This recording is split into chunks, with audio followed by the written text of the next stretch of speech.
오랑시 시민들을 이제 죽음으로 이끈 패스트에 맞서서 굴복하지 않고 싸우는 모습들을 볼 수가 있는데 여러 그 등장인물들의 모습 중에 소희 씨는 랑베르 가장 인상 깊었다고요? 네, 저는 사실 랑베르가 제일 좀 현실적이라고 생각을 하는 게 내가 다른 지역에서 온 사람이라면 저는 필사적으로 도망가고 싶을 것 같거든요.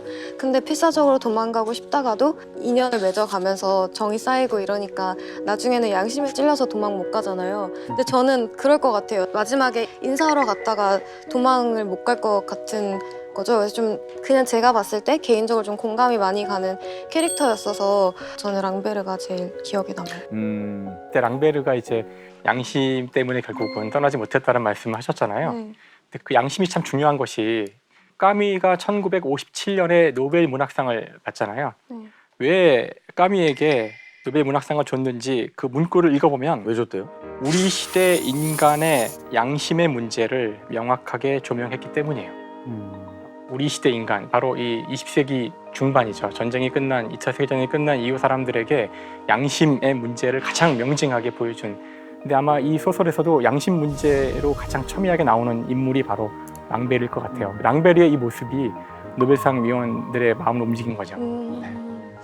저는 그랑이 아까 그 공무원 석이에요. 말단 임시직 공무원 석이 나이도 많고 이빨도 아랫니만 있고 윗니도 없고 이 사람은 첫사랑이었던 사람과의 이야기를 자서전처럼 쓰고 싶은데 수십 년 동안 한 문도 안 쓰고 있어. 적확한 말 찾기 위해서. 그래서 그러나랑 그리고 중에 뭘 택하냐는 퍽 쉬운 편입니다. 그런데 그리고와 그 다음에 중에 어떤 것을 택하느냐가 되면 벌써 문제는 더욱 어려워지지요.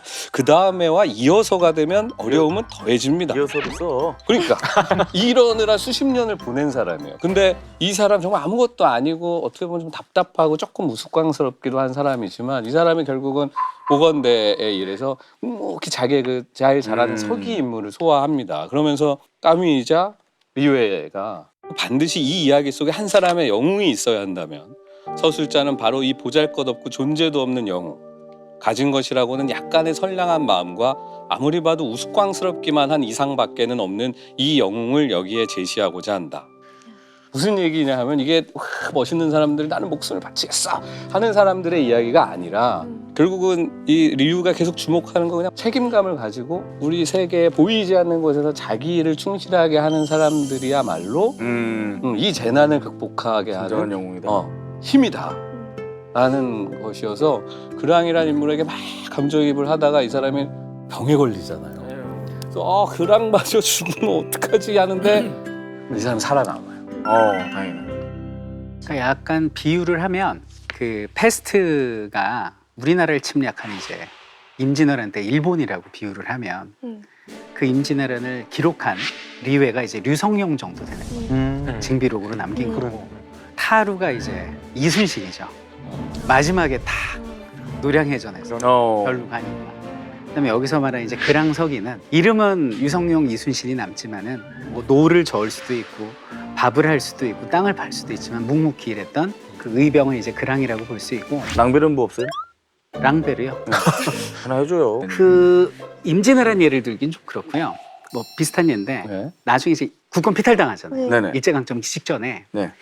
영국인 기자 중에 베델이라고 있었어요. 베델. 기자예요, 랑베르처럼. 근데 러일 전쟁 취재하러 들어왔다가 그래서 돌아가야 되잖아요. 왜냐면 계속 있으면 위험해질 것 같은 거지. 이제 뭐 일본이 점점 옥죄 오고 하니까 그때 이제 양기탁이라고 우리나라의 독립운동가가 이제 잡은 거죠. 선생님, 지금 우리나라에 황성신문도 있고 뭐 제국신문도 있는데 일본의 검열 때문에 이거 도저히 안 됩니다. 그러니까 선생님이 그 대표가 돼주셔서 신문사 하나 만드시죠. 그래서 이제 대한매일신보가 만들어져요. 그래갖고 이제 가족한테 돌아가야 되지만 국권 피탈을 막기 위해서 끊임없이 남아서 노력하셨던 그 베델 선생님이 떠오르고요. 저는 아주 중요한 인물은 아니지만 이 카스텔이 저는 아주 좀 눈에 많이 들어왔습니다. 나이 많은 의사. 맞습니다. 오랜 경험을 가지고 이게 패스트라는 사실도 금방 알아차리고요. 이것에 대해서 보건 당국이 어떤 반응을 보일지도 예측했었고 젊은 의사 리웨를 도와서 질병의 전파를 막고 드디어 나중에 혈청도 개발을 하게 되죠.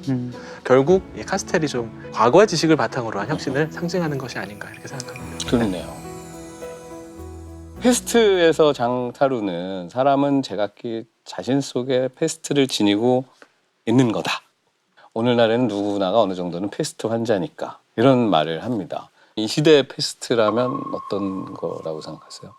저는 외집단 배척의 심리라고 생각합니다. 네, 과거에는 사실 외집단은 위험한 존재였어요. 우리를 침략할 수도 있고 전염병으로 옮길 수도 있었죠. 우리 생존에 도움이 됐던 것도 사실입니다. 하지만 지금은 아닌 것 같아요. 이제 지구촌이 하나고요. 우리가 뭐 피부색이 다르다, 언어가 다르다, 국적이 다르다, 혹은 성별이 다르다고 서로 혐오하고 배척하는 건 더 이상 유효하지 않은 과거의 잔재 같아요. 그래서 지금 이 시대의 패스트는 바로 이것, 그리고 요거를 박멸하는 것이 우리에게 주어진 사명이라고 생각을 합니다. 사실 이 책의 패스트는 여러 가지 재앙들을 표상한다고 생각해요. 그러니까 그 작가는 전쟁의 경험을 패스트로 이제 환원해서 나타낸 거지만, 근데 이럴 때 어떻게 행동해야 되는지를 아마 랑베르를 통해서 얘기해주고 있는 걸 거예요. 그 당시에 쓰여진 유명한 시인데요. 여기서 그들은 나치를 얘기하는 거예요. 그들이 처음 공산주의자들에게 왔을 때 나는 침묵했다. 나는 공산주의자가 아니었기에. 그들이 노동조합원들에게 왔을 때 나는 침묵했다. 나는 노동조합원이 아니었기에. 그들이 유대인에게 왔을 때 나는 침묵했다. 나는 유대인이 아니었기에. 마침내 그들이 내게 왔을 때 그때는 더 이상 나를 위해 말해줄 이가 아무도 남아있지 않았다. 사실 까미가 아까 말씀하신 대로 이 사람은 부조리에 대해서 저항하고 그냥 생각만 하라고 했지 구체적으로 어떻게 하라는지는 얘기 안 하지만 어떤 결과가 올지 모를지라도 그것이 부조리라면 맞서 싸워야 한다는 얘기를 하고 있는 것 같아요.